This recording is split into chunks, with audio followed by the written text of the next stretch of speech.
Lorsque nous essayons d'évaluer la fiabilité de deux personnages historiques, l'une des premières questions qui se pose est la suivante. Que savons-nous vraiment d'eux? Et la réponse à cette question dépend de l'ancienneté de nos sources.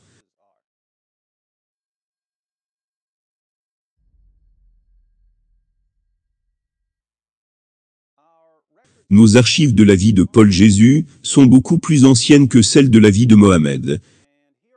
Et je ne veux pas seulement dire qu'ils sont venus des siècles avant Mohammed, et donc que nous avons des sources plus anciennes de leur vie. Ce que je veux dire, lorsque nous parlons des enseignements et des actes de Paul Jésus, les sources biographiques que nous utilisons sont beaucoup plus proches des événements qu'elles rapportent que les sources biographiques que nous utilisons lorsque nous parlons des enseignements et des actes de Mohammed. Nos sources biographiques, les plus anciennes sur Paul, ont été écrites pendant la vie de Paul. Le livre des Actes a été écrit au début des années 60, avant que Paul ne soit martyrisé. Et il a été écrit par un compagnon de voyage de Paul, qui était un témoin oculaire de beaucoup de détails qu'il rapporte.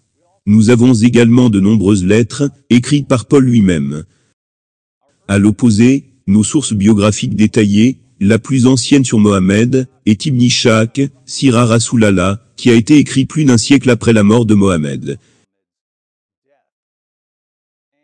Et nous n'avons même pas ce que Ibn Ishaq a réellement écrit. Nous avons une version abrégée, qui a été aseptisée par un érudit ultérieur. Et nous ne devons pas oublier que de nombreux musulmans ne font pas confiance à Ibn Ishaq. Lorsque les musulmans citent des histoires sur Mohammed, ils tirent généralement leurs informations de sources, comme Sahih al-Bukhari et Sahih Muslim, qui ont été écrites 2 siècles après l'époque de Mohammed. Mais il y a pire. La principale raison de la composition d'ouvrages, comme Sahih al-Bukhari et Sahih Muslim, était que les musulmans composaient tellement de fausses histoires sur Mohammed, que les gens ne savaient plus quoi croire.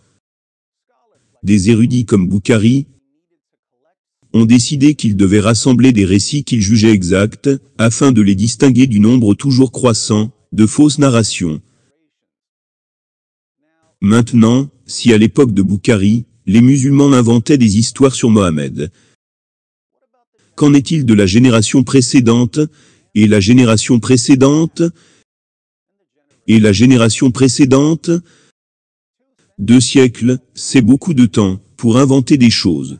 C'est pourquoi il est toujours bon d'avoir des sources écrites au cours de la vie de la personne que l'on veut connaître, ou au moins au cours de la vie des témoins oculaires. Lorsque nous apprenons à connaître Paul ou Jésus, nous l'apprenons par des récits de témoins oculaires de première génération. Lorsque nous apprenons à connaître Mohammed, nous le faisons grâce à des sources tardives, écrites par des personnes qui ne le connaissaient pas, dont les parents ne le connaissaient pas, et dont les grands-parents ne le connaissaient pas. Des personnes qui faisaient la pêche des faits historiques dans un océan de fabrication et de tromperie.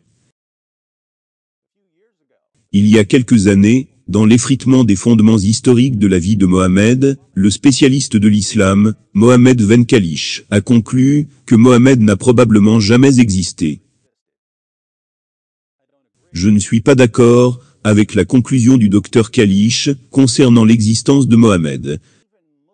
Mais lorsque, même des érudits musulmans commencent à reconnaître à quel point il est devenu difficile de prendre les sources musulmanes au sérieux, notre confiance dans l'histoire de Mohammed s'évanouit plus vite qu'une caricature de Mohammed postée sur Facebook au Pakistan.